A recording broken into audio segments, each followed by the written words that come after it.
Narito na ang Veritas Editorial, ang paninindigan ng Veritas 846 sa mga napapanahong usapin sa bansa. Pakinggan si Reverend Father Anton C.T. Pascual, Pangulo ng Veritas 846, ang radyo ng simbahan.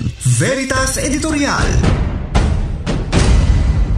Mga kapanalig, ang pagsilang ng anak ay isang masayang milestone sa isang mag-anak.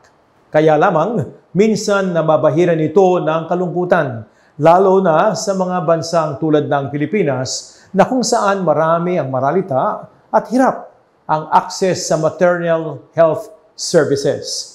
Tinatayang mga 14% ng mga buntis sa ating bayan ay hindi nakakapagpa-check up. At dahil dito, maraming mga ina ang nakakaranas ng mga komplikasyon sa kanilang pagbubuntis. Marami ng mga hakbang ang nagawa upang mapabuti ang kalagayan ng maternal care sa ating bayan. Kaya lamang po, nananatili pa rin ang mga hamon na kailangang tugunan upang masiguro ang kalusugan, ang kaligtasan ng bawat ina at ng kanyang anak. Unang-una kapanalig, marami sa atin ay kulang ang kaalaman ukol sa maternal health bago, habang at pagkatapos ng pagbubuntis. Di po ba? Nakatuto kadalasan ang mga ina sa araw ng panganganak at napapabayaan ng nutrisyon na kailangan niya bago, habang at pagkatapos magdalang tao. Kung sapat ang kanyang impormasyon ukol dito, makakapaghanda siya at makakatulong upang maiwasan ang mga komplikasyon sa pagbubuntis, panganganak at postpartum period. Kailangan nating maitaas na ang kamalayan ng mga ina ukol dito. Kasama na ang kanyang buong pamilya at syempre lalo na ang kanyang mister. Isa rin sa mga pangunahing suliranin ay ang kakulangan ng mga skilled health professionals sa mga rural areas. Maraming mga ina ang hindi nakakakuha ng sapat na pangangalaga, lalo na sa mga malalayong komunidad. Ang kakulangan sa kagamitan at pasilidad ay isa ring malaking problema. Maraming ospital at klinika ang kulang sa mga kinakailangang kagamitan upang magbigay ng dekalidad na serbisyo sa mga buntis na ina.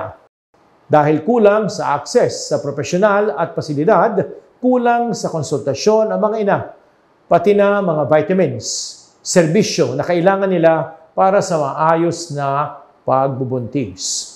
Sa kabila ng mga hamong ito, maraming inisyatibo na ang isinagawa upang mapabuti ang maternal care sa Pilipinas. Ang Department of Health o DOH ay may mga programa tulad ng maternal, newborn, child health, and nutrition strategy na naglalayong mapabuti ang kalusugan ng mga ina at ng kanilang anak. Marami ring mga proyekto, ang mga NGO, mga church organization tulad ng Caritas Manila at private sector na nagpapaunlad ng maternal care. Ang kanilang mga proyekto at kampanya ay nakakatulong upang maabot ang mga komunidad na hindi naaabot ng gobyerno at sumusuporta sa mga ina sa kanilang panganganak at pag-aalaga ng kanilang mga sanggol.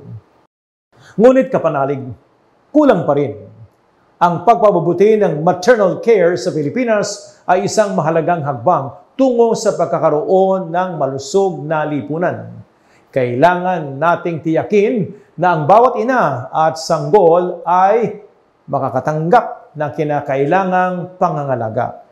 Sa kanila umuusbong ang pamilya. Mapukaw nawa tayo ni Pope Francis sa Gaudato et Exsultet. Ang nakataya dito ay buhay na laging sagrado. Kailangan nating mahalin ang bawat isa. The dignity of the human life demands love for each person, regardless of his or her stage of development. Kaya kapanalig, simulan natin sa umpisa pa lamang sa sinapupunan ng ina. Sa Caritas Manila, meron po tayong tinatawag na 1,000 days. Ito po'y galing sa UN. Alagaan ang nanay, pati ang sanggol na anak sa first 2 years nito. Ang first 1,000 days. Unang yakap. Suportahan po natin yan. Sumainyo ang katotohanan. Inyong napakinggan ang Veritas Editorial. Ugaliing pakinggan ang Veritas Editorial kasama si Reverend Father Anton C.T. Pascual. Veritas Editorial.